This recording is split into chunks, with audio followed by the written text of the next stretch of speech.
গত ভাগলপুরে একটা নিউজ আমরা সোশ্যাল মিডিয়ায় দেখতে পাই যে একটা ছোট্ট বাচ্চা যার বয়স অনুমান 6 বছর, ওকে হাত পা বেঁধে রাখা হয়েছিল। তো এটা দেখে আমরা একটা তদন্ত শুরু করে এয়ারপোর্ট পুলিশ স্টেশন, অভিজিৎ মণ্ডল অফিসার ইনচার্জ একটা পুলিশ স্টেশন।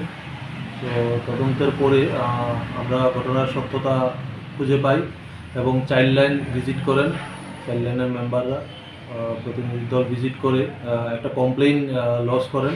তো সেই হিসাবে আমরা একটা আজকে মামলা এয়ারপোর্ট পুলিশ স্টেশনে লিপিবদ্ধ হয় এবং এই মামলায় আমরা এই ঘটনার সঙ্গে যুক্ত 3 জনকে আটক করি, 3 জন মহিলা মানুষ।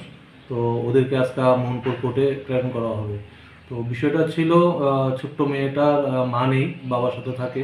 তো মেয়েটাকে পাশের বাড়ি থেকে 20 টাকা চুরি করেছে এরকম বলে ওকে হাত পা বেঁধে রাখা হয়েছিল। তো সেটাই আহ্বান থাকবে যে কোনো মাইনর যদি শিশুরা যদি কোনো অপরাধের সঙ্গে যুক্ত হয় যেন নিজেরা আইন হাতে না নিয়ে আইনের আশ্রয় নেয়, সেটাই আমার সোশ্যাল মানুষের কাছে আবেদন থাকবে আর কি। কোর্টে পাঠিয়েছি, এখন আদালত যেটা ভালো মনে করবে সেটাই আমরা অ্যাকসেপ্ট করবো এবং এরকম কিছু হলে আমরা সঙ্গে সঙ্গেই পরবর্তী অ্যাকশানে আমরা প্রস্তুত আছি।